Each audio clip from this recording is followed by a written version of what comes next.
Assalamualaikum warahmatullahi wabarakatuh.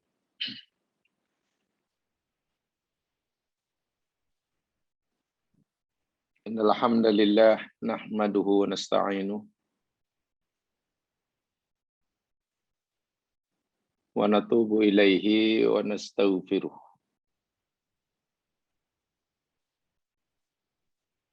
Wa na'udzu billahi min syururi anfusina wa min sayyiati a'malina. May yahdihillahu fala mudhillalah wa may yudlil fala hadiyalah.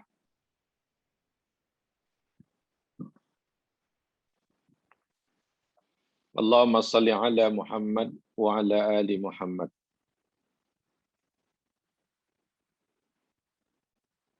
Kama sallaita ala Ibrahim wa ala ali Ibrahim innaka Hamidum Majid. Wa barik ala Muhammad wa ala ali Muhammad kama barakta ala Ibrahim wa ala ali Ibrahim innaka Hamidum Majid. Bismillahilladzi la yadurru ma ismihi syai'un fil ardi wala fis sama' wa huwas samiul alim. Bismillahilladzi la yadurru ma ismihi syai'un fil ardi wala fis sama' wa huwas samiul alim. Bismillahilladzi la yadurru ma ismihi syai'un fil ardi wala fis sama' wa huwas samiul alim. Qala Rasulullah sallallahu alaihi wasallam,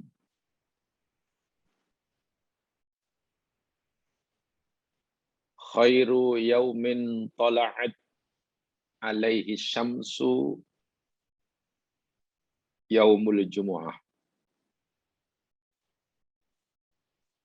Fihi khuliqa Adam wa fihi udkhilal jannah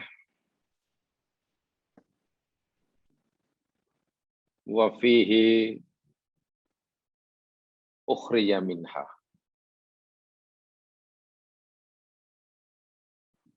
Baginda sallallahu alaihi wasallam bersabda, sebaik-baik hari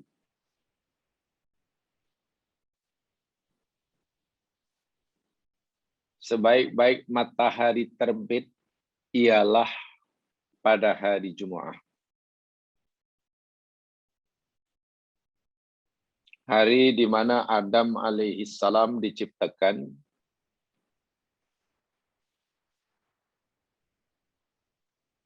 Pada hari itu juga dia dimasukkan di dalam surga. Dan pada hari Jumat jugalah ia diturunkan daripadanya. Hadis sahih riwayat Muslim daripada Abi Hurairah. Sementara dalam hadis yang lain baginda bersabda, inna min afdali ayyamikum yaumal jumu'ah. Sesungguhnya seutama-utama hari-hari kamu adalah hari Jumu'ah. Fihi khuliqa Adam alaihissalam. Karena pada hari itu Allah ciptakan Adam. Wa fihi kubit. Pada hari Jum'ah jugalah dia, yakni Adam, diwafatkan. Wa fihi nafkhah, pada hari Jumat juga kelak akan berlaku tiupan. Nafakhah, kita kata sangkakala. Wa fihi saqah, pada hari Jumat jugalah kelak semua makhluk akan dipingsankan karena tiupan tersebut. Sebab itulah fa'akthiru alayya minas salah, baginda perintahkan perbanyakkan olehmu bersalawat ke atas diriku. Fa inna salatakum ma'rudatan fa inna salatakum ma'rudatun alayya, karena sesungguhnya salawat kamu akan diperlihatkan, dihadapkan, ditunjukkan kepadaku. Qalu, mereka sahabat bertanya, ya Rasulullah, kaifa tu'radu salatuna alaika wa qad aramta ay qad balita. Ya Rasulullah, macam mana salawat kami diperlihatkan, ditunjukkan kepada engkau, sedangkan engkau nanti telah reput, telah hancur, ditelan bumi. Semasa baginda bersabda, baginda masih hidup, tapi sahabat membayangkan suatu hari pasti Nabi akan wafat. Dan bila wafat, umat baginda selepasnya masih diperintahkan untuk bersolawat. Dan Nabi kata salawatnya akan diperlihatkan pada Nabi. Disinilah sahabat iskal, rasa ya muskil sedikit. Bagaimana ya Rasulullah, salawat mereka akan diperlihatkan padamu, kan engkau sudah reput jadi tanah. Qala, baginda menjawab, innallaha qad harrama 'alal ardi an ta'kula ajzadal anbiya. Sesungguhnya Allah Subhanahu wa taala mengharamkan ke atas bumi memakan tubuh badan jasad para nabi alaihimus salatu wassalam.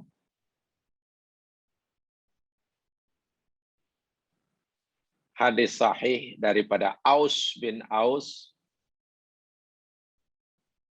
dirawikan oleh Imam Abu Daud dalam kitab sunannya. Saya yakin dan percaya ramai daripada kita, kalaupun tidak semua umat Islam telah mengetahui hadis ini. Tinggal lagi sama ada kita istiqamah mengamalkannya ataupun tidak. Itu sahaja. Satu di antara perkara yang perlu kita istiqamah dalam menjalankan, melakukan, melaksanakan, mengamalkan hadis tersebut, memperbanyak membaca salawat pada hari Jumat. Itu amalan real, amalan nyata. Samping itu, hati kita sentiasa ingat akan peristiwa-peristiwa yang telah lalu, yang telah berlaku, yang dahsyat-dahsyat belaka, seperti mana diciptakannya Adam, ditempatkannya di surga, dimatikannya Adam, disuruhnya turun dari surga. Ini kan peristiwa-peristiwa yang telah berlalu yang dahsyat belaka. Juga dalam hadis tadi disebutkan peristiwa-peristiwa dahsyat yang akan berlaku. Tiupan sangkakala, pingsan dan hancurnya makhluk. Ini peristiwa dahsyat. Dan juga peristiwa-peristiwa gaib yang juga sangat dahsyat, yang telah, sedang, dan terus-menerus berlaku. Apa dia? Diperlihatkannya salawat kita kepada Rasul sallallahu alaihi wasallam, walaupun baginda telah berada di alam barzakh. Nah, peristiwa yang ketiga ini telah berlaku, sedang berlaku, dan akan terus berlaku. Amal kita yang kita lakukan di alam dunia boleh didengar, boleh dilihat. Masya Allah, rupa-rupanya ia telah dipertontonkan, diperlihatkan kepada baginda Nabi yang telah berada di alam barzakh. Jadi hadis ini lengkap untuk kita mengamalkannya. Istiqomahlah mengamalkan amalan yang disuruh, contohnya sholawat. Dalam hadis yang lain, sedekah. Di samping itu untuk meningkatkan keimanan kita terhadap peristiwa yang telah berlalu yang sangat dahsyat berkaitan dengan Adam. Ketiga, berkaitan dengan peristiwa yang juga sangat-sangat dahsyat, tiupan sangkakala dan hancurnya makhluk. Dan tak kalah pentingnya peristiwa dahsyat keempat, amal kita yang kita lakukan sekarang di alam syahadah, di alam dunia, yang nampaknya amalan itu ya biasa-biasa saja karena hanya membaca salawat, Allahumma sholli ala Muhammad wa ala Muhammad. Tapi subhanallah, rupanya terus diperlihatkan oleh Allah kepada baginda Nabi SAW di alam barzakh. Sehingga karena jasad Nabi tidak repot, baginda hidup di sana. Jangan Rasulullah, ya Mas Nabi, orang mati syahid pun hidup di alam barzakh. Inilah yang perlu dan adalah sentiasa kita ingati dan kita amalkan secara istiqomah, ima beramal yang amalan nyata tadi, atau kita ingatkan hati kita kepada 3 peristiwa dahsyat setiap kali kita berada pada hari Jumu'ah. Dan kita telah berada di pertengahan hari Jum'ah, karena hari Jum'ah, hari itu bermula petang semalam. Bermula daripada terbenamnya matahari semalam, dan masuk hari Jum'ah, hingga petang hari nanti, terbenam matahari. Banyak lagi hadis-hadis yang lain, saya tidak perlu sampaikan, saya yakin semua sudah tahu. Yang menjadi masalah, sama ada kita telah mengamalkannya secara istiqomah atau belum saja. Sama ada kita sudah mengamalkannya atau belum. Kalau sudah beramal, adakah telah istiqomah ataupun belum istiqomah. Itu saja. Artinya insya Allah dari segi pengetahuan tentang fadilah hari Jum'ah, Saya rasa semua kita telah mengetahuinya. Tapi mengetahui sahaja akan fadilah hari Jumaat, rasa-rasanya lah belum membolehkan kita mendapatkan manfaat. Jika kita hanya sekadar tahu fadilatnya, tapi tidak berusaha merebutnya. Itulah yang mustahab. Tahu fadilatnya bagus, tapi kita tidak mendapat apa-apa manfaat jika kita tidak mau memanfaatkannya. Ibarat kita lapar, tahu itu makanan, tahu itu sedap, tapi bila kita tidak mau menyantapnya, kan tetap lapar. Lalu buat apa kita tahu? Awak, saya tahu itu makanan, saya tahu itu sedap. Kalau awak sudah tahu itu makanan itu sedap, kenapa awak masih lapar? Dah 2-3 hari. Yalah, masalah saya tak nak makan, ya salah sendiri. Lalu apa untungnya kita tahu? Apa untungnya kita tahu itu makanan, kita yakin itu sedap, jika kita tidak mau menyantapnya? Ini saya fikir yang perlu direnungkan oleh kita. Sudahkah kita mengamalkan apa yang kita tahu? Kalau sudah, sudahkah kita istiqomah melakukannya? Itu yang jadi masalah. Jadi nampaknya kalau kita hanya tahu tapi tidak beramal, iblis masih berjaya menyesatkan kita. Karena iblis rupanya hanya merelakan kita, tak apalah, hai anak Adam, kamu tahu fadilat, kamu tahu kebaikan, sila. Aku tak rugi, kata iblis. Tapi aku akan pastikan kamu hanya tahu, tapi tidak buat. Mudah-mudahan kita diselamatkan oleh Allah daripada tipu daya iblis seperti ini. Muslimin, muslimat, mukminin, mukminat, ikhwati wa akhwati fillah. Mari kita teruskan siri tadabbur kita Surah Yunus. Hari ini kita akan pelajari ayat yang bermula pada ayat yang ke-96. Bermula ayat yang ke-96.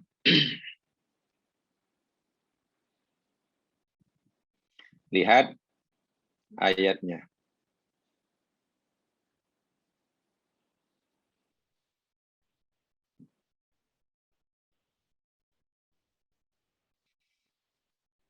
A'udzu billahi minasy syaithanir rajim.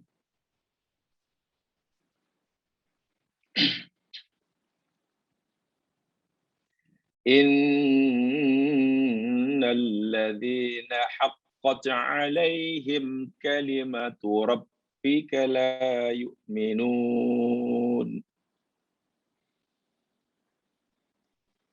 Walau ja'atuhum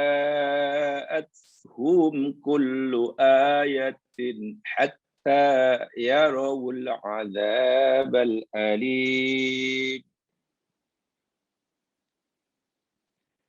Innal ladzina, sesungguhnya orang-orang yang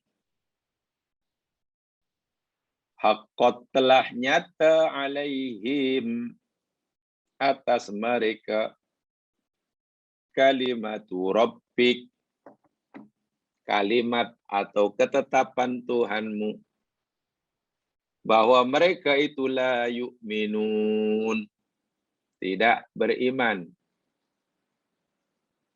Walau ja'atuhum kullu ayat, walaupun telah datang kepada mereka tiap-tiap ayat, macam-macam ayat, mereka tetap tidak beriman.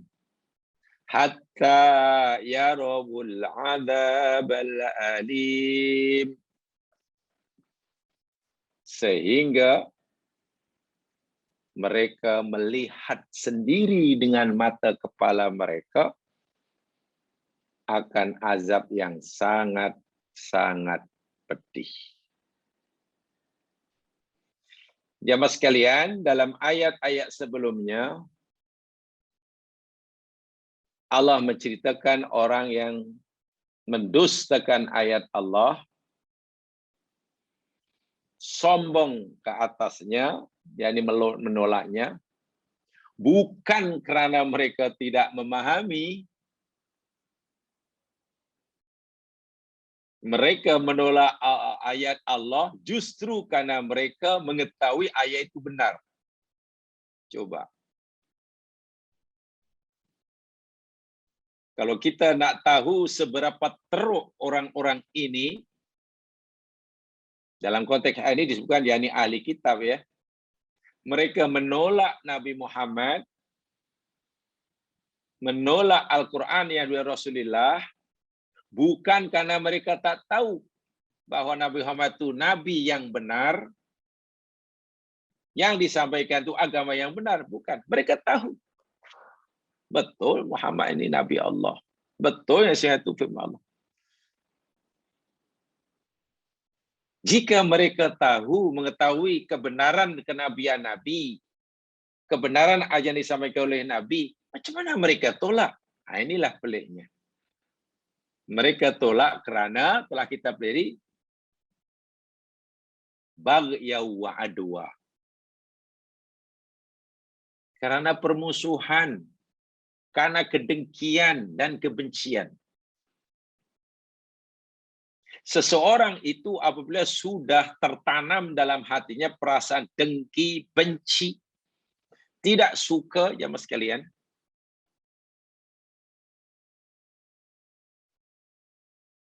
kalaupun kita beritahu kepadanya, karena dia benci kita, dia tak suka kita. Kalau kita beritahu kepada dia, cili itu pedas, mereka akan menolaknya. Tidak percaya. Kamu bohong. Mereka mendustakan ucapan kita cili pedas bukan karena mereka tidak yakin cili itu pedas. Yakin. Tapi kenapa menolak? Dengki. Itu bahayanya. Bila orang sudah dengki, sudah benci, hati ini tertutup. Apapun yang dikatakan oleh orang yang didengkinya, yang dibencinya, pasti akan ditolaknya, pasti akan didustakannya. Pasti akan didustakan. Kalau orang menolak kebenaran karena belum paham kebenaran,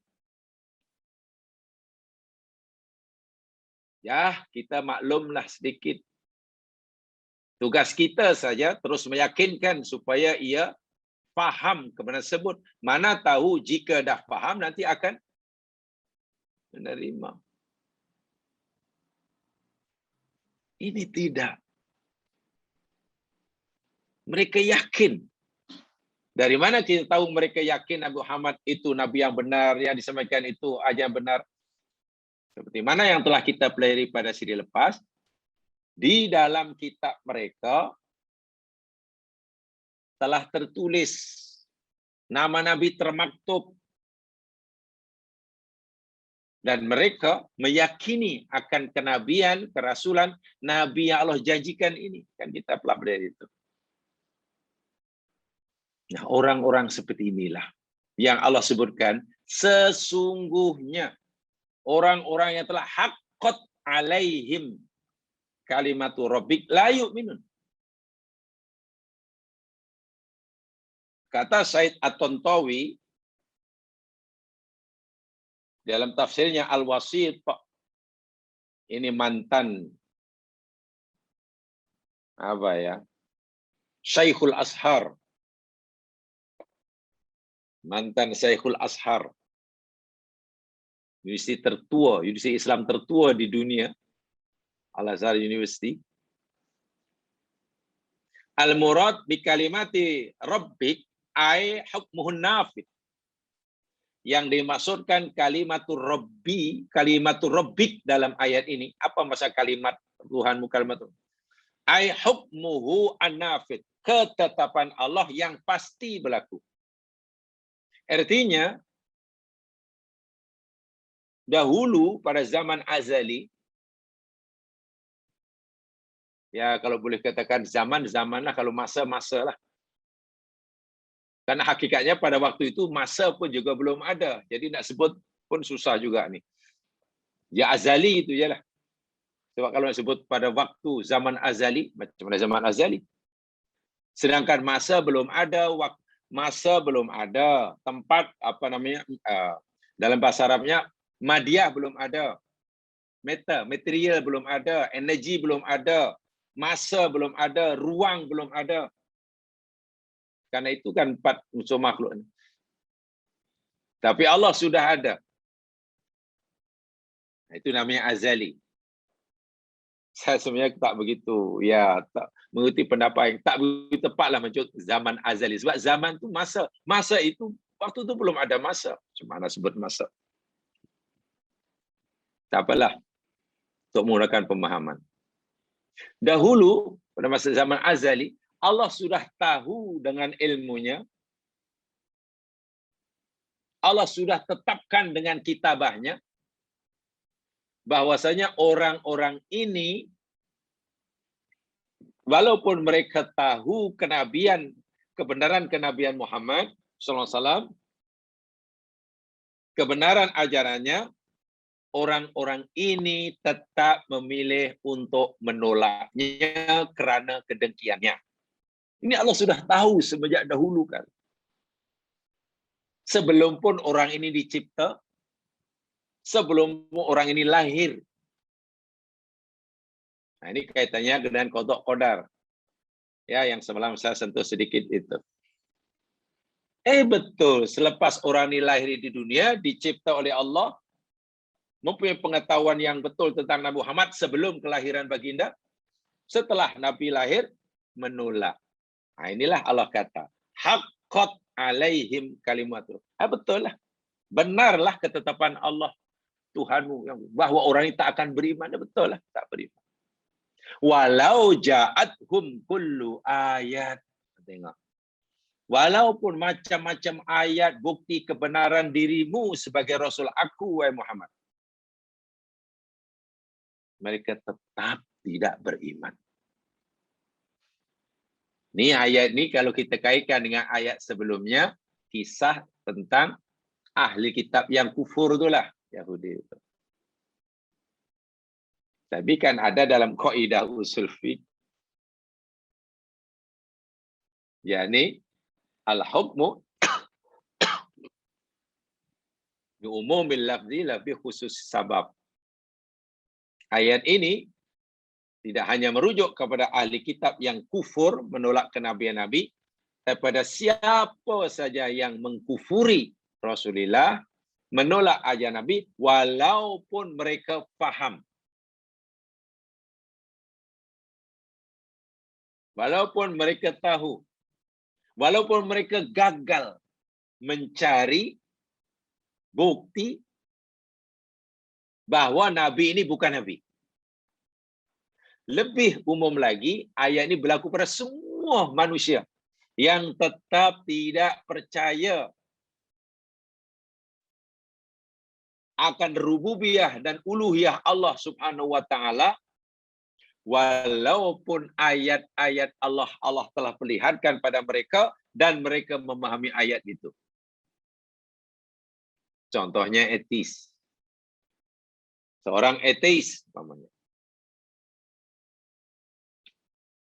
Saintis tapi etis. Namanya saintis pastilah paham tentang ayat-ayat Allah. Ayat-ayat yang ada di luar, ayat ada di dalam. Inner kosmos. Outer kosmos. Saintis paham. Kagum dan hebat. Kata mereka, sungguh hebat alam ini. Sangat teratur, luar biasa. Tapi mereka tidak mengakui kewujudan kuasa yang mengaturnya. Jadilah etis. Apakah mereka tidak memahami akan keajaiban alam semesta, faham. Apakah kamu yang tidak mengkagumi? Kagum. Bila mereka sudah seperti ilmunya, kenapa masih juga menolak kewujudan Allah dan seterusnya? Inilah Allah Subhanahu wa taala beritahu kita, betul apa yang Allah telah ketahui semenjak zaman azali, ada orang-orang seperti ini. Jangankan hanya satu bukti, dua bukti, tiga bukti, kalau perlu segala macam bukti, ayat. Kita tunjukkan, kita jelaskan pada mereka. Kebenaran yang paling benar sekalipun, kita jelaskan pada mereka. Mereka tetap la yu'minun. Betul kata Said Tontowi. Hukmuhun nafid. Ketetapan Allah itu pasti berlaku. Qada'ul ladzi la yardu. Keputusan Allah tidak ada siapa yang menolaknya. Sunnatuhul lati la tataghayyar wa la tatabaddalu bil hidayah wal idlal. Sunnah Allah tidak akan berubah-ubah. Tak akan ditukar ganti dalam masalah memberi hidayah atau menyesatkan. Allah ada sunnah, Allah ada ketetapan. Siapa yang akan diberi hidayah, siapa yang Allah akan sesatkan. Allah ada peraturan, ada sunnah. Betul, pemberi hidayah dan juga yang menyesatkan, itu masih Allah, kehendak Allah. Tapi manusia diberi pilihan untuk memilih yang mana. Mana yang dia minta daripada Allah. Minta hidayahkah? Atau minta dirinya disesatkan? Jika dia inginkan hidayah, Allah kata ini caranya. Ikut ini, ikut ini, ikut ini, ikut ini. Nanti aku bagi kamu hidayah. Tapi jika kamu buat ini, ikut ini, nanti aku akan sesatkan. Betul, yang menyesatkan, yang hidayah itu Allah. Tetapi hasil daripada pilihan manusia. Dan Allah Subhanahu wa taala dalam ayat ini telah mengetahui apa yang dipilih oleh manusia semasa hidup di dunia. Nak memilih jalan kesesatankah atau nak memilih jalan hidayah? Karena mereka diberi pilihan. Nah, yang menakutkan jamaah sekalian dalam ayat inilah, yang menakutkan ialah orang-orang ini selagi belum melihat azab yang Allah janjikan, mereka tidak akan beriman. Dengan ayat mudah, selagi mereka masih diberi pilihan oleh Allah, kebebasan memilih oleh Allah, sama ada nak memilih hidayah atau nak memilih sesat, selagi Allah masih beri kebebasan memilih inilah, nak pilih hidayah atau sesat, pasti orang-orang ini tetap memilih sesat. Bayangkan. Kecuali jika Allah telah tarik kebebasan memilih, lalu Allah paksa mereka untuk patuh, baru mereka patuh. Tengok hati manusia bila sudah keras. Selagi masih diberi pilihan. Dipanggil kuriatul ikhtiar. Kan kita ini diberi pilihan, kan? Orang seperti ini tetap memilih sesat. Abu Lahab tengoklah hingga matinya. Fir'aun tengoklah hingga matinya. Sepanjang hayat Allah beri pilihan. Allah seru, Allah perintahkan Fir'aun beriman kepada Allah. Allah perintahkan Abu Lahab mengikuti ajaran Rasulullah. Itu perintah Allah. Itu irodahnya. Tapi Allah kata, walau bagaimanapun, aku bagi kamu pilihan. Nak terima aku sebagai Tuhan kamu, nak terima Muhammad sebagai utusanku, atau kamu nak tolak, di tanganmu. Kalau kamu memilih untuk mengakui aku sebagai Tuhanmu dan Muhammad sebagai nabiku, aku bagi kamu hidayah.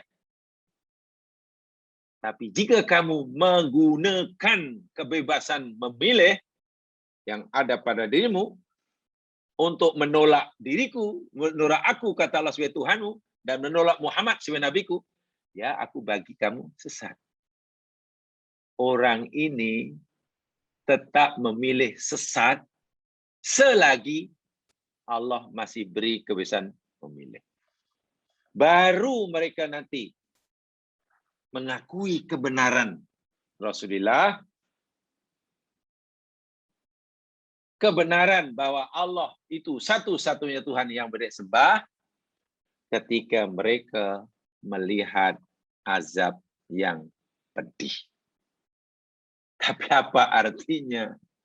Sudah lambat. Itu kata Tuhan sama dengan yang dikatakan oleh Imam Qatadah. Qatadah kata, alladzina haqqo 'alaihim ghadabullah sa'ati wa bi'asatim la yu'minun. Orang-orang yang memilih untuk di jalan maksiat selamanya tidak akan beriman. Tidak akan beriman. Baru mereka akan beriman bila telah melihat azab. Dan pilihan mereka itu, di tangan mereka itu, Allah telah ketahui semenjak zaman azali. Itu panggil haqqat kalimatu rabbik, itu betul. Kalimatu rabbik. Abu Ja'far At-Tabari, demikian juga memahaminya. Hampir semuanya lah. Walaupun hanya menggunakan diksi ayat yang sedikit berbeza. Tapi kesimpulan, pemahaman dari ulama tafsir dahulu, mulai pada guru mufasir, Abu Ja'far At-Tabari, hinggalah mufasir-mufasir kini, memahami kalimatul Rabbi itu lebih kurang sama, walaupun hanya ya sedikit dengan gaya bahasa yang sedikit berbeza. Ya contoh katalah Abu Ja'far At-Tabari, dia kata, innalladzina wajabat alaihim ya Muhammad kalimatul Rabbi. Hiya laknatuhu iyahum biqaulihi ta'ala ala laknatullahi alal kadhibin. Muhammad, orang-orang yang Allah telah ketahui semenjak zaman Zali bahwa mereka itu pilih sesat, ya, dia akan tetap memilih sesat, memilih kesesatan, dan Allah akan azab mereka. Tapi jangan salah paham. Allah telah mengetahuinya. Apa pilihan hamba? Yang belajar akidah pasti tahu. Ilmu Allah tidak bersifat ijbar,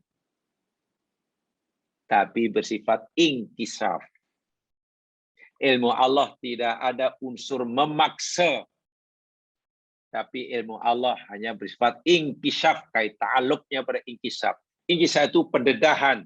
Jadi dengan ilmu Allah, dengan ilmunya Allah SWT mengetahui segala sesuatu yang akan berlaku. Tapi pengetahuan Allah ini tidak ada unsur memaksa. Allah hanya tahu, tidak ada unsur memaksa. Pilihan tetap di tangan mereka. Kecuali tadi saya katakan, jika kebebasan memilih itu Allah telah tarik. Kalau kebebasan memilih Allah telah tarik, ya, dan Allah paksa mereka, seperti pada malaikat tidak ada pilihan, ya apa? Baru akan berimanlah. Baru akan beriman. Dan kemuncaknya jamaah sekalian, ini yang paling kita takutkan, apabila orang itu sudah mati hatinya, hati sudah mati, lihat firman Allah Subhanahu wa taala. Di dalam surah Al-An'am, coba perhatikan. Surah yang ke-6,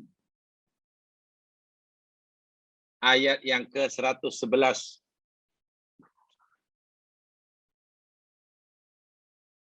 Kenapa ada orang yang sesat? Kenapa ada orang baik? Kenapa ada orang patuh? Kenapa ada mukmin? Ada kafir? Ada. Ya, karena Allah beri mereka kebebasan memilih. Itulah.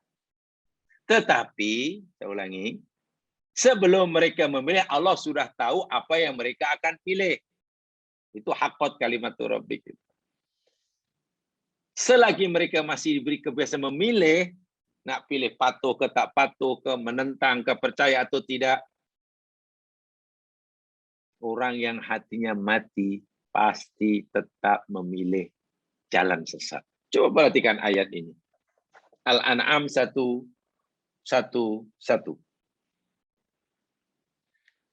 A'udzu billahi minasyaitonir rajim.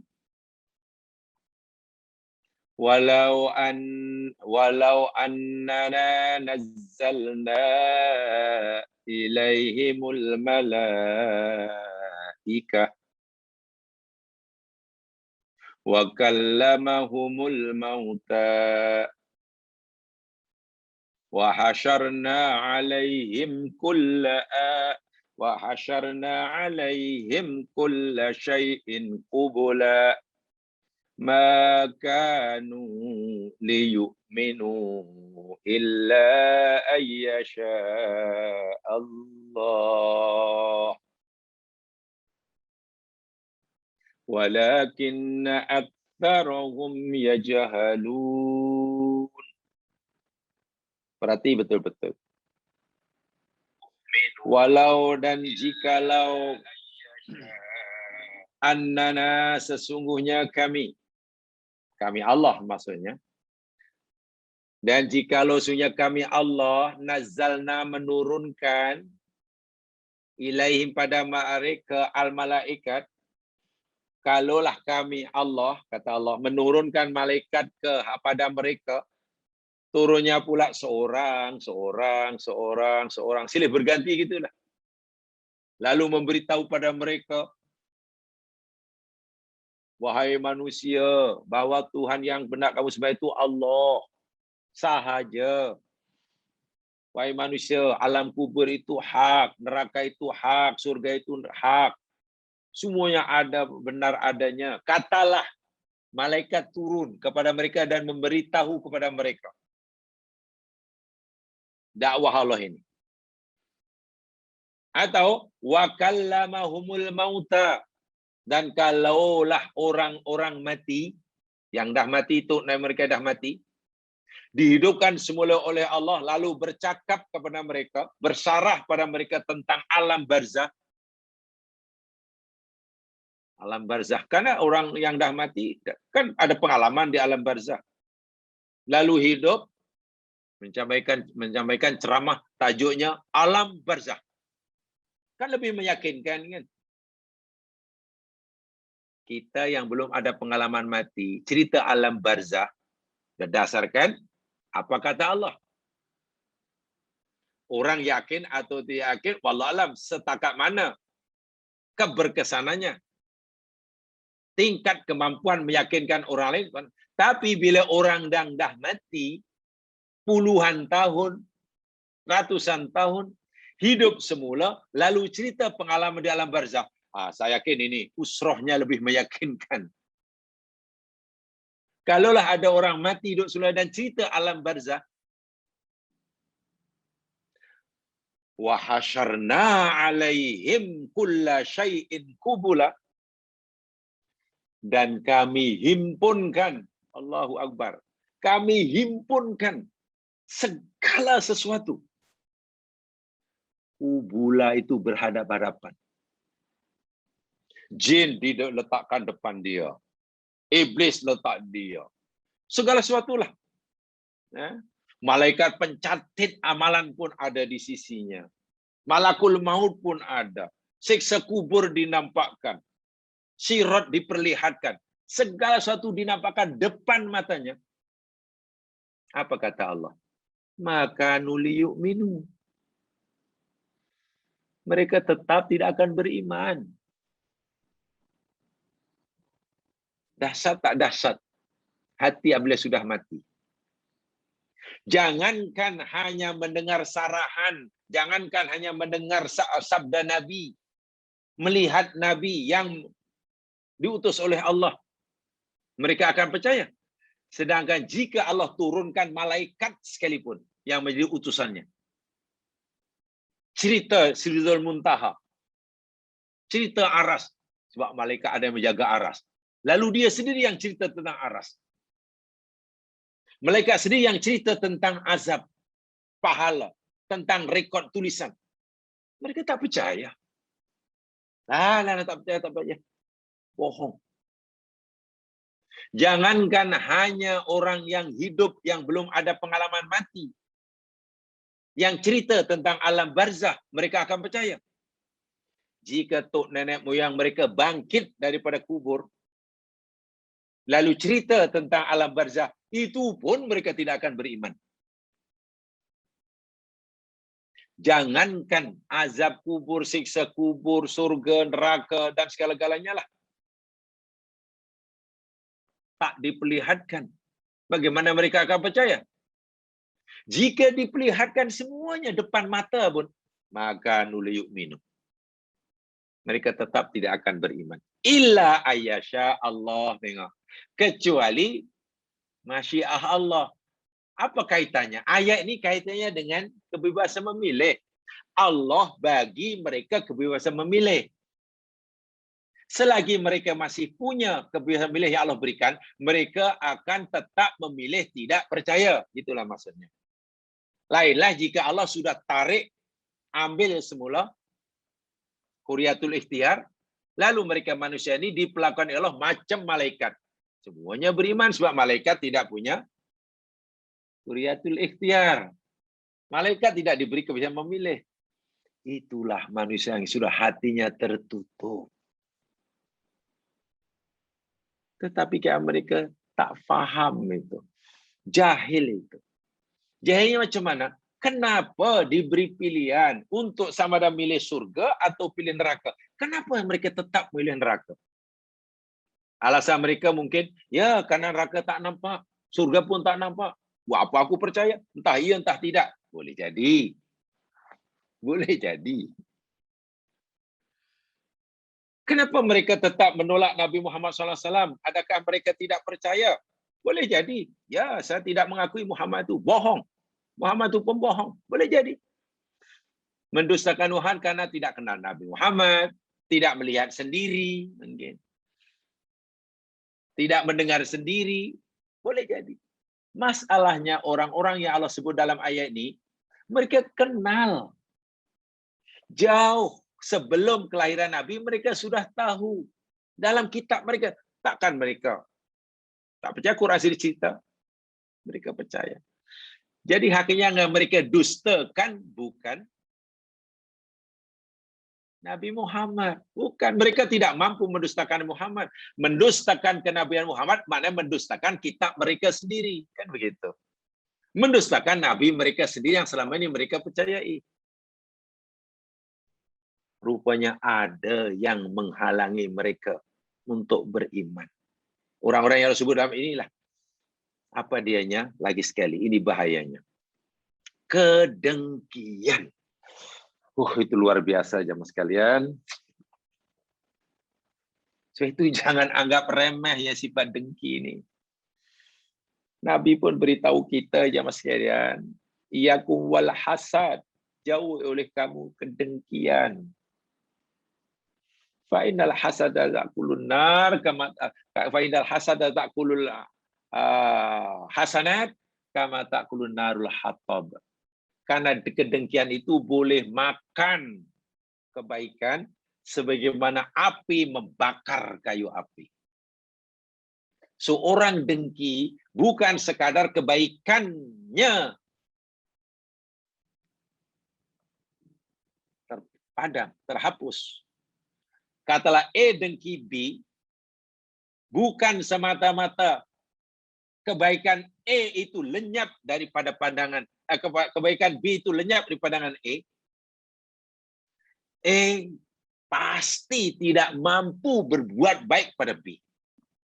Tengok kerugiannya. Bukan semata-mata kebaikan B ini lenyap dari pandangan matanya, yang nampak kotor salah belaka. E pun pasti tidak mampu berbuat baik walaupun sedikit pada B. Jumpa nak bagi salam pun berat. Dengki punya pasal. Apalagi sampai menolong B bila B susah, jangan harap kebaikan B yang puluhan tahun dilakukan kepada A pun menjadi buta. Dengki itu boleh menghapuskan segala-galanya. Yang rugi sebenarnya bukan B tidak rugi. Sama sekali tidak rugi. Sungguh pun kebaikan B dinafikan oleh E, kan hanya E seorang yang menafikan. Allah tidak akan menafikan. Rugi apa? Tidak rugi. Jika E tidak berbuat baik kepada B, bukan B yang rugi, dia yang rugi. Karena amalnya tidak bertambah. Itu baru dengki biasa peringkat dengki kelas bawah di dunia pun macam itu banyak. Itu dipanggil rugi kelas bawah, kelas rendah. Kan sama sendiri dalam pergaulan, dalam perniagaan, dalam berkawan. Itu dengki kelas bawah, itu kelas ringan gitu. Kalau tinju dipanggil lightweight lah itu. Itu pun sudah membinasakan. Bagaimana kalau dengki peringkat heavyweight, kelas berat. Karena yang didengki adalah Rasulullah. Masya Allah. Inilah satu di antara kejayaan iblis. Iblis tahu betul, paham betul. Punca ia dilaknat oleh Allah, diusir oleh Allah daripada surga. Satu di antaranya karena kedengkiannya kepada Adam. Kan begitulah. Iblis sombong. Tidak mau mengikuti perintah Allah. Pun puncanya dengki kepada Adam. Pasal apa Adam yang diberi kemuliaan oleh Allah lebih mulia pada aku? Sepatutnya akulah. Itu punca dia. Sehingga dia sanggup menentang Allah, menolak perintah Allah, dan terus memusuhi Adam hingga anak cucunya. Dan dia lebih rela dihumban dalam neraka daripada menghilangkan, menyembuhkan penyakit dengkinya. Bayangkan. Iblis tahu betul ini. Sehingga iblis punya senjata. Kalaulah aku akan menjadi bahan api neraka, kalaulah aku pasti akan dilaknat oleh Allah. Puncanya yakni dengki. Aku tolak Allah karena dengki pada Adam. Aku akan dengki. Nah, senang kalau itu. Aku boleh cari kawan sebanyak-banyak daripada manusia. Maka aku tanamkan kedengkian ke dalam hatinya. Ima dengki kelas ringan tadi. Ya, dengki masalah pergaulan sehari. Atau dengki kelas berat. Dengki Rasulullah itu kelas berat. Dan iblis berjaya. Wa iyadzubillah. Ingat, sunat Allah tidak akan berubah-ubah. Allah ada sunnah peraturan. Siapa yang ingin hidayah, ini caranya. Siapa yang memilih untuk sesat, ini puncanya. Sekarang terpulang kepada kamu. Dan itu tidak akan sembuh, tidak akan mau beriman. Tadi saya katakan ya, dalam ayat soal An-An'am 111 tadi. Jika malaikat turun semuanya bagi tahu dia, jika orang mati bangun semula bersarah buat usrah khalas tentang tadkiratul maut. Tok nenek moyang yang mati hidup semula lalu buat usrah tajuknya tadkiratul maut, itu pun mereka tidak percaya. Wahai yang cerita itu ada pengalaman mati dah. Sudah menetap di alam barzah lah. Baru mereka akan beriman hatta yarawul adzab. Hatta itu haddun nihayah ya. Artinya bila mereka nanti sudah diperlihatkan oleh Allah azab yang pedih, kubur yang mereka nafikan, azab nikmat kubur yang mereka tolak, hari kebangkitan di sana ada surga neraka yang mereka kufuri, barulah mereka akan beriman.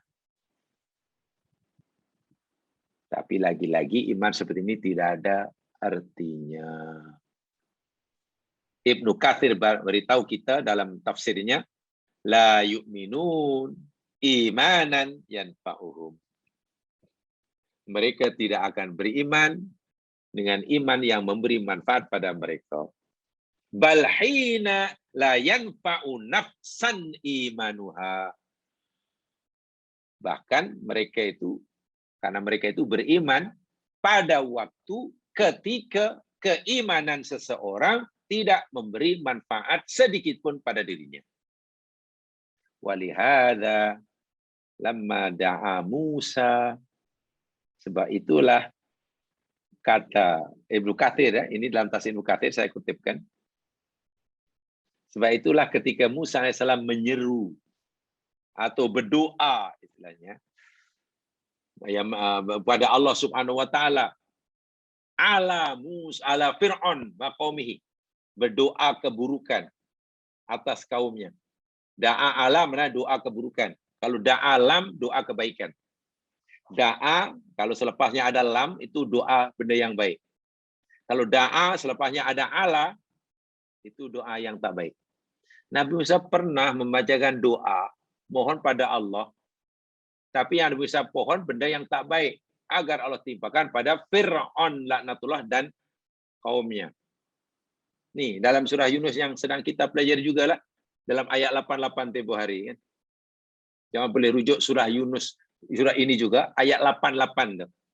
Kan Nabi Musa pernah berdoa, Rabbana thammis ala amwalihim wasdud ala qulubihim fala yu'minu hatta yarawul adabal alim. Ya. Ya Allah, binasakan sajalah ya Allah harta-harta mereka itu, kekuasaan mereka itu. Nampaknya ya Allah, pasal kekuasaan yang besar yang Kau berikan pada mereka, kemewahan dunia yang melimpah itulah nampaknya menjadi penghalang untuk mereka beriman kepadamu. Yang menjadi sebab mereka kufur kepadamu dan kufur kepada diriku.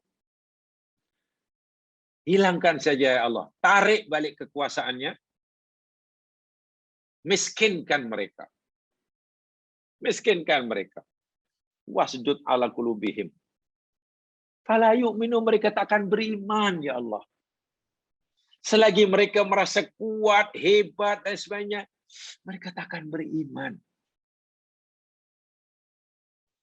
Tongkatku yang Kau jadikan mukjizat bagiku, yang boleh bertukar menjadi ular yang besar. Betul-betul menjadi ular. Ahli sihir mereka pun tahu yang tongkatku bukan tongkat yang ular, tongkatku bukan sihir. Percaya. Tapi dia tetap menolak ya Allah. Itu mana hatinya sudah buta itu tadi.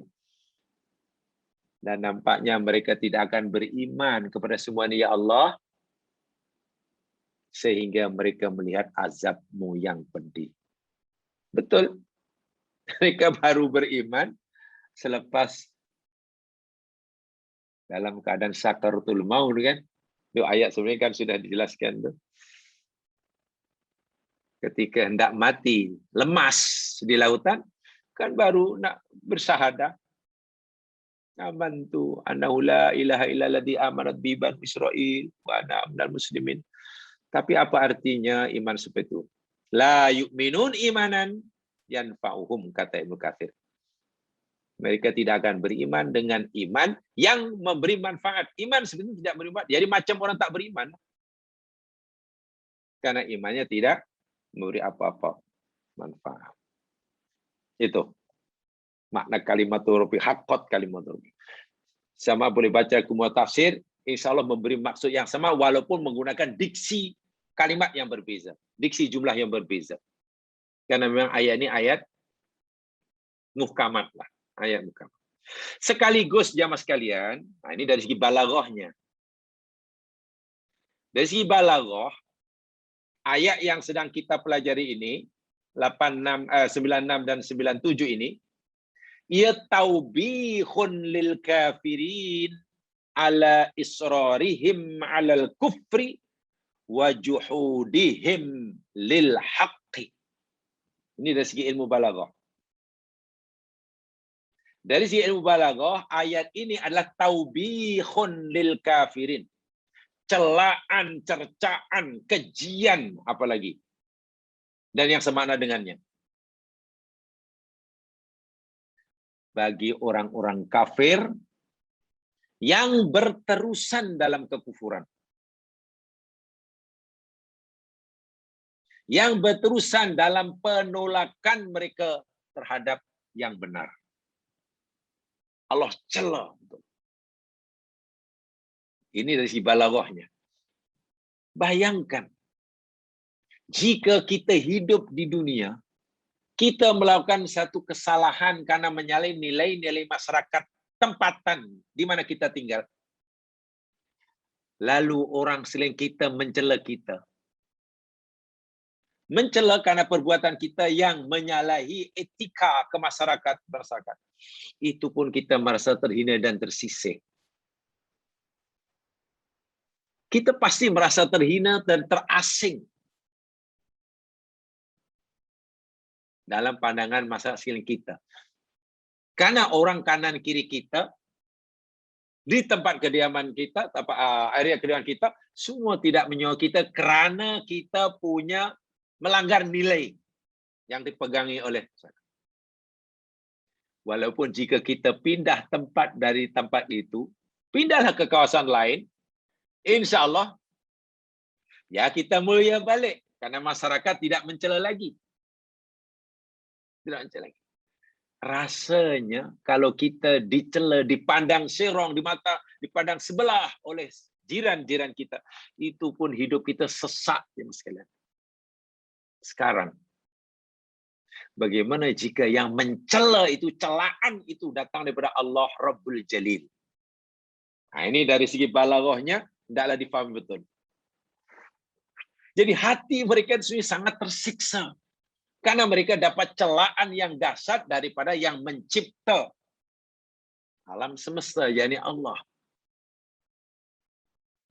Sebaliknya orang yang dapat pujian, sanjungan, pengiktirafan dari masyarakat sekeliling, itu pun hidup kita senang. Karena semua orang suka kita, menghormati kita, menolong kita, prihatin kita. Kita senang duduk di kawasan itu, macam dalam surga rasanya. Kita tinggalkan rumah 1 bulan cuti, pun selamat karena jiran-jiran menjaga rumah kita. Kita sakit, adalah orang yang menziarainya. Kita susah, ada yang menolongnya. Kita minta bantuan, oh macam surga kalau jiran-jiran semua sayang kita, ambil berat dari kita. Itu baru dapat mahabbah daripada jiran-jiran kita di tempat itu saja. Belum tentu kalau kita pindah tempat lain, jiran-jiran kita sebaik itu. Kalau mendapatkan perhatian, simpati, kasih sayang daripada jiran-jiran tetangga, itu pun kita merasa dalam surga hidup di dunia. Bagaimanalah kalau seseorang hamba itu dapat perhatian, dapat kasih sayang daripada Rabbul Jalil. Tak bahagia macam mana? Sebaliknya, seperti yang saya katakan tadi, kalau dapat kejian, tak disukai oleh jiran-jiran, itu pun hidup merana macam neraka. Bagaimana hidup ini kalau dibenci, dicerca, dihina oleh Allah Subhanahu wa taala? Ini asrarul balaghiyah dalam ayat ini. Ya, ini memang kita kalau baca tafsir-tafsir ada tidak terjumpa itu. So, ini kaitannya dengan lamasat balaghiyah, asrarul balaghiyah. Dalam sekali. Ayat ini kejian, taubih. Taubih daripada Allah Subhanahu wa taala kepada orang yang menolak kebenaran, menolak segala ayat, bukan karena mereka tidak paham, bahkan sebagian mereka menolak karena mereka paham. Menolak kebenaran karena itu kebenaran. Kan pelik. Tapi kalau dah tahu itu kebenaran kamu tolak, ya karena mereka tak puas hati, mereka benci, mereka dengki pada si pembawa kebenaran. Kan rugi ya. Tolak kebenaran karena orang yang menyampaikannya. Masya Allah. Inilah. Sehingga ada ucapan daripada Ali bin Abi Thalib. Saya tertarik. Ada orang kata itu ucapan Ali bin Abi Thalib. Ungzur makila walan tantur mangkola. Perhati oleh kamu apa yang diucapkan. Jangan melihat siapa yang mengucapkan. Artinya dalam menerima kebenaran atau kebatilan itu, ya tengoklah kepada yang diucapkan itu, bukan orangnya.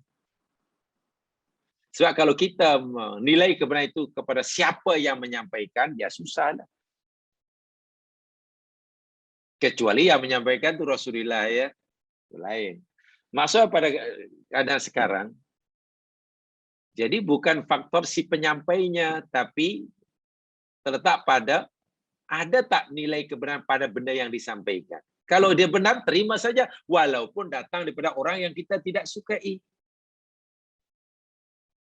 Sebaliknya, tolaklah satu ucapan itu, pendapat itu. Jika ia salah, tolak. Walaupun ia disampaikan, diberitakan kepada orang yang paling dekat dengan kita. Itu panduan beragama yang betul. Dengan begitu, akhirnya kita bebas daripada sifat fanatisme. Tak ada akhirnya sifat fanatik kepada seseorang, tidak ada. Fanatik pada kebenaran, bukan pada orangnya. Ini bila dah tak suka, semuanya salah. Bila dah suka, semuanya betul. Kacau itu.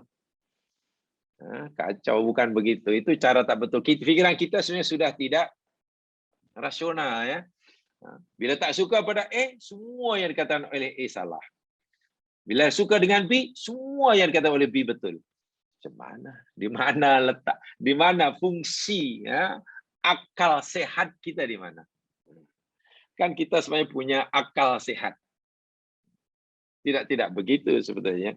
Lihat pada lainlah saya kata ini, kalau Nabi memanglah pasti benar. Ini maksudnya bukan Nabi. Sebab itu biasa ya mas sekalian di kalangan orang dahulu biasa sekali. Ulama berbeza pendapat masih itu biasa sekali zaman dahulu. Lihat sajalah jadi madhab yang empat berbeda pendapatnya sangat banyak. Tapi mereka tidak saling membenci hanya karena berbeda pendapat. Mereka akan bersedia menerimanya jika menurut keyakinannya betul. Mereka akan tolak jika mereka yakinnya salah. Ingat ya, yang ditolak pendapatnya bukan orangnya. Imam Ahmad bin Hanbal tetap menghargai dan menyanjungi gurunya namanya Imam Syafi'i. Walaupun sebagian banyak pendapat Syafi'i yang tidak diterima, disetujui, diyakini benar oleh Imam Ahmad. Imam Syafi'i sangat-sangat sopan, hormat sungguh kepada Imam Malik. Walaupun tidak sedikit pendapat Imam Malik yang Imam Syafi'i tak suka, tak setuju. Imam Malik demikian juga pada gurunya Imam Abu Hanifah. Atau sebaliknya, Imam Malik sangat menyayangi Imam Syafi'i, salah seorang muridnya. Walaupun Imam Syafi'i murid, banyak tidak menyetujui pendapatnya. Itu bagi saya adab yang luar biasa.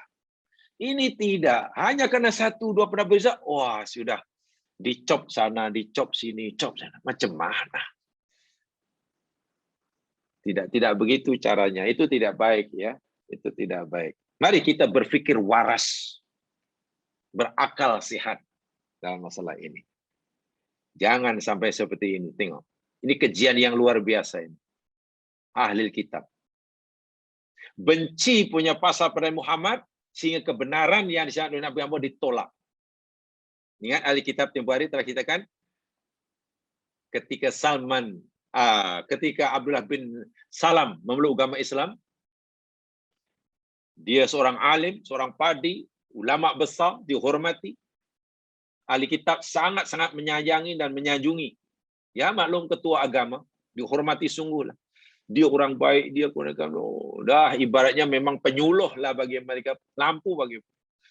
Sangat disanjungi Abdullah bin Salam. Setelah diberitahu Abdullah bin Salam memeluk agama Islam, saat itu juga, itu orang tak betul. Dia pembohong, dia penipu kita. Bagaimana boleh begitu sekali? Jadi kalau itu menerima karena orangnya. Itulah perangai ahlul kitab yang sesat. Memang tidak mudah.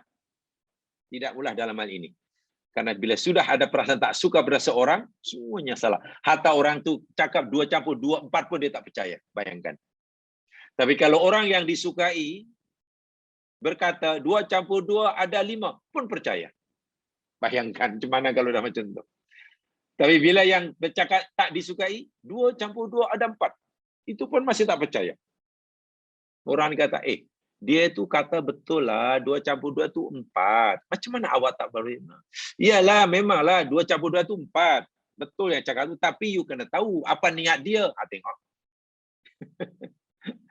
Tengok apa niat dia, kamu tak tahu niat dia. Kenapa dia cakap 2 campur 2 4? Memang betul, tapi saya belum bersedia menerimanya. Karena kamu tak tahu apa niatnya. Tengok, bila orang sudah tak suka pada seseorang, nak menerima kebenaran 2 campur 4 pun masih bersyarat. Hidup situ penat ya Mas Gilang, sangat penat. Puncanya apa? Dengki. Lagi sekali punya dengki. Siapa pengasasnya? Iblis. Terus terang ya, pengasasnya adalah iblis. Macam-macam mukjizat pasti mereka akan tolak. Ayat itu boleh jadi ayat kauniyah, boleh jadi ayat Qur'aniyah, boleh jadi mukjizat. Apa yang ditunjukkan? Kalaulah mukjizat, lagilah nanti Nabi dituduh ahli sihir. Pembohong di ahli sihir itu. Kalau ayat itu ayat kauniyah, ayat Qur'aniyah, Nabi sampaikan qala Allah Ta'ala gini-gini, nanti Rom sekarang dikalahkan. Selepas kalah Rom nanti akan menang beberapa tahun lagi. Muhammad itu peramal. Bila yang Nabi sampaikan itu ayat Quran yang memberitahu Rom akan menang melawan Parsi. Sekarang memang kalah. Pada masa ketika Rom menang, nanti orang mukmin pun bergembira. Karena sebab pertolongan Allah. Mereka tuduh Muhammad sedang meramal itu. Dia ahli nujum. Menunjukkan mukjizat, dikata ahli sihir. Menyampaikan ayat Quran tentang apa yang akan berlaku masa depan, dikata ahli nujum. Bomoh, peramal. Disuruh mempelajari bumi langit isinya, dikata, iya memang lain macam itu. Itu memang alam macam itu sifat dia. Dia berlaku dengan sendirinya. Tidak ada yang mengaturnya, dia berjalan dengan sendirinya. Memang begitulah alam semesta. Air, memang begitu sifat dia. Kamu panaskan 100 centigrade di tempat yang sea level, ya pasti mendidih lah. Itu memang air. Memang situ sifat dia. Tak ada kena mengenalah dengan siapa yang mendidihkannya, tak ada. Semua berlaku kebetulan, tengok. So ayat mana yang ditolak, yang diterima? Ayat kauniyah ditolaknya. Ayat Qur'aniyah didustakannya. Mukjizat dikatakan sihirlah, itulah. Ini akibat penyakit hasad. Ya, penyakit hasad. Tapi tak apa, tunggu ajalah bila nanti sudah sakaratul maut kan beriman. Hanya saja iman masa itu sudah tidak akan lagi diterima oleh Allah Subhanahu wa taala. Sia-sialah. Annahum la yu'minunal battah. Bermakna sepanjang hayatnya ketika peluang yang Allah berikan untuk beriman dan memberi manfaat imannya jika beriman saat itu berlalu, mereka tidak akan beriman. Baru mereka akan beriman pada waktu ketika beriman waktu itu sudah tidak bermanfaat. Kan sia-sia itu. Diberi masa untuk beriman. Dan jika ia beriman, imannya bermanfaat. Tapi masa itu berlalu hingga habis, mereka tidak beriman. Rugi. Mereka baru akan beriman ketika telah tiba masa di mana iman waktu itu tidak bermanfaat. Itu bijak ke bodoh? Sebab Quran kata kebanyakan mereka bodoh. Bodoh. Ya memang bodoh. Mereka itu bodoh. Karena imannya seperti tadi. Walau ja'athumul dalail allati la haddalaha wala hasra. Walaupun macam-macam dalil yang tanpa batas, tanpa ini, tanpa tak terkira jumlahnya, mereka tetap tidak akan beriman. Dzalika li anna dalil la yahdi illa bi'inatillahi ta'ala. Ini lebih menarik. Kenapa macam-macam dalil dan bukti tidak dapat membantu, tidak membuat mereka beriman? Jamaah sekalian, ayat, dalil, bukti tidak dapat membuat mereka itu beriman kerana iman itu, hidayah itu la yahdi illa bi'anatillah, kecuali dengan i'anah Allah Subhanahu wa ta'ala. Wa idza lam tahsul tilkal i'anah dha'at tilkad dalail. Dan jika tidak ada i'anah daripada Allah, maka dalil itu kosong. Apa maksudnya? Begini. Untuk memudahkan fahaman. Saya yakin semuanya telah paham tentang jenis-jenis hidayah dulu ya. Macam-macam hidayah semuanya sudah tahu ya. Hidayah ini kan menurut Al-Quran ada 4 ya. Satu namanya hidayah fitriyah namanya. Hidayah fitriyah. Hidayah fitriyah itu ya macam insting lah dalam bahasa awamnya. Dalam bahasa awamnya insting. Walaupun itu tak tepat. Dahulu kami telah mempelajari agak panjang lebar diajar itu. Hidayah horiziyah atau hidayah fitriyah tidak sama satu dengan insting. Karena kita tidak punya kalimat, kita panggil insting. Tapi itu sehingga minta maaf saya gunakan istilah bahasa awamnya. Kalau bahasa awam itu kan biasanya bukan standar kebenaran. Standar kebenaran bukan bahasa awam ya sekarang. Sebab bahasa awam sebenarnya bukan bahasa ilmu. Contoh hayawan, itu hidayah pertama. Paling rendah. Itu anugerah Allah secara percuma. Tingkat sedikit, ya, namanya hidayah irsyadiyah. Betul. Hidayah irsyadiyah ini hidayah yang disampaikan oleh para nabi. Itu namanya irsyadiyah. Nabi tunjuk bagi tahu ini boleh, ini tak boleh, ini perintah, ini larangan, inilah yang betul, inilah. Dan mereka dipersilakan untuk tanya apa saja pada Rasulullah. Itu hidayah irsyadiyah supaya manusia ini kenal mana betul, mana boleh. Mukjizat Nabi, alam dan isinya ini jamaah sekalian, hidayah irsyadiyah yang membimbing manusia untuk kenal Allah. Gitulah. Nabi Muhammad itu membawa hidayah irsyadiyah untuk membimbing manusia mengenali Allah. Gitulah. Termasuk mukjizat Nabi. Alam dan isinya diciptai Allah sebagai hidayah irsyadiyah supaya manusia kenal siapa penciptanya. Dalam ayat ini disebut dalil atau ayat-ayat itu. Tapi adakah selepas Allah tunjukkan beri hidayah irsyadiyah dengan alam yang ajaibnya, dengan ajaran Nabi yang sangat jelas, dengan mujizat, manusia akan beriman? Belum tentu. Belum tentu. Walaupun mereka faham. Orang kafir faham kata Nabi. Nah, ada hidayah yang ketiga dan itu penentu. Namanya hidayah taufikiyah. Hidayah taufikiyah ini kaitannya dengan terbukanya hati seseorang. Menerima atau menolak ini bukan kerja Nabi. Lasta alaihim bimusaitir. Muhammad, engkau ni tak aku beri kuasa untuk memaksa mereka. Innaka la tahdi man ahbabta.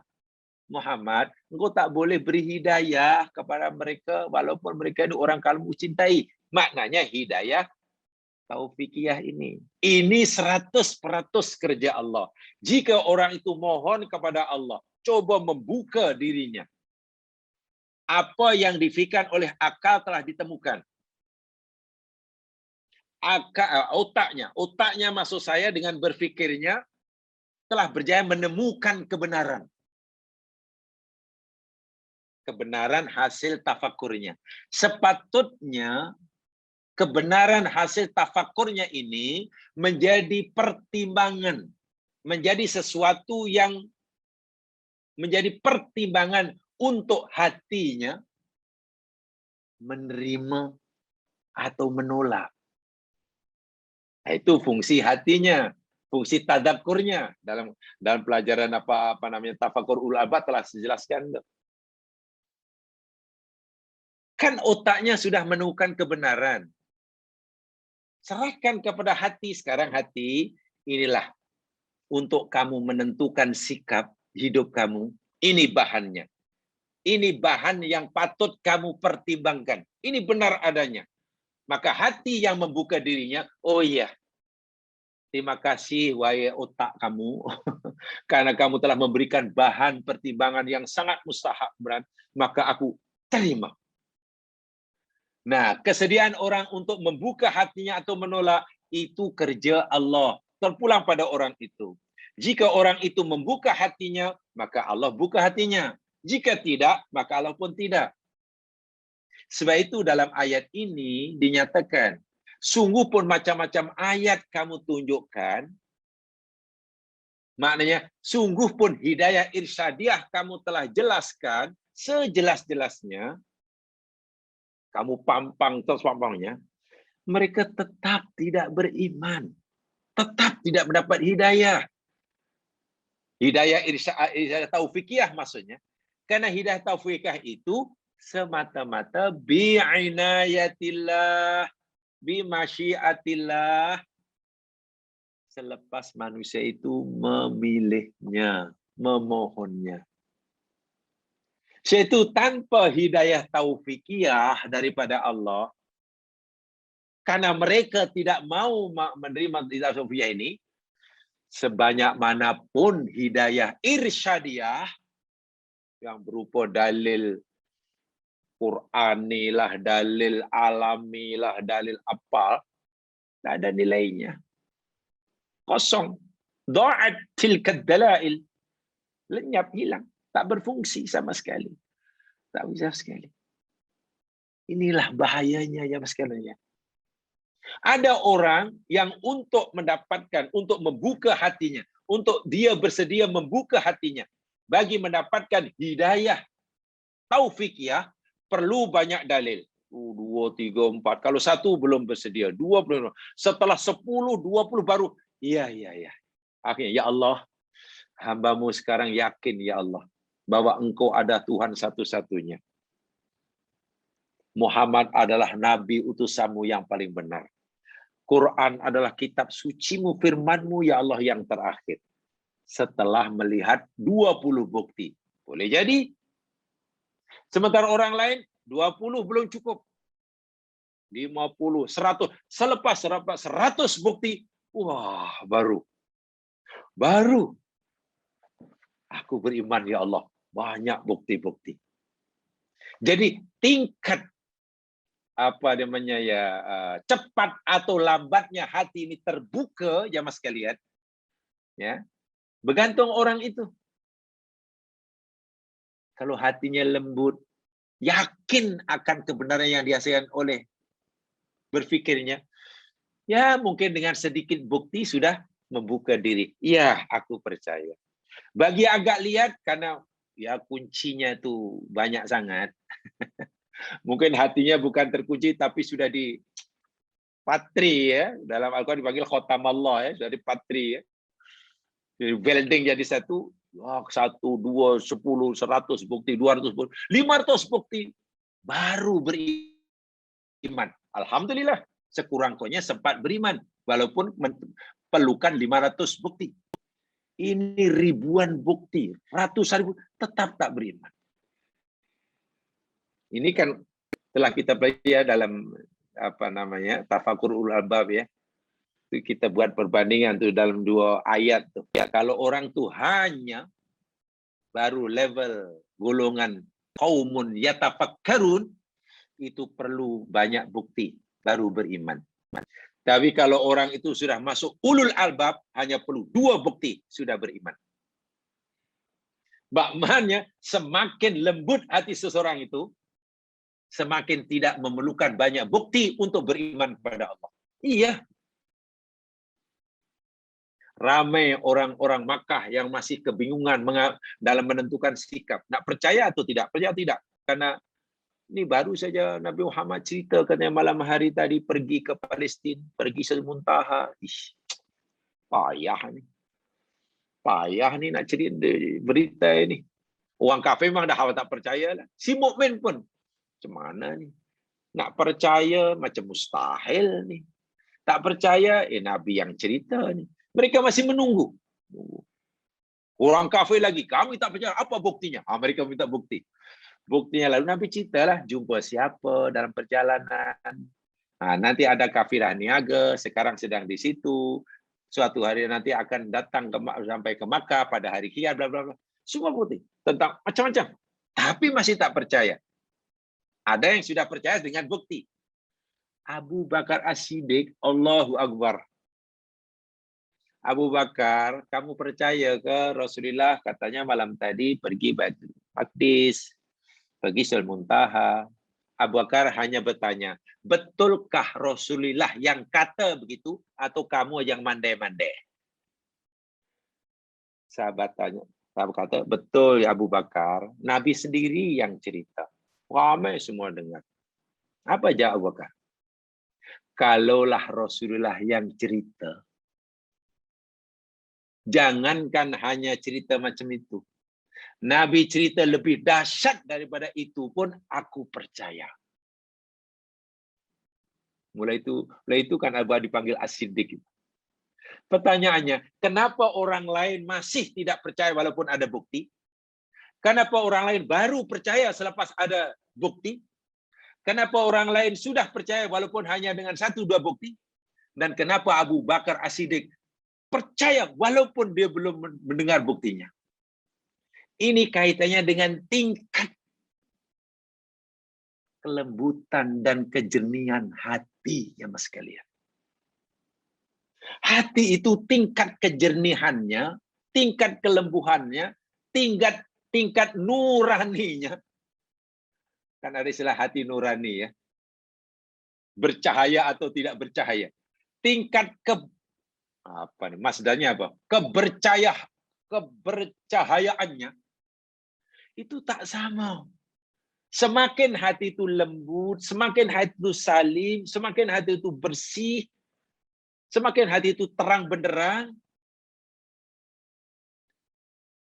maka dia mudah percaya walaupun belum ada buktinya. Dia tak perlu tanya apa buktinya. Itulah, hati itu boleh tingkat macam itu. Sebaliknya kalau hati makin tebal, karat, dalil Qur'annya ditolak, dikatakan ramalan, ahli nujum, mukjizat belah bulan, unta boleh bercakap, itu ahli sihir.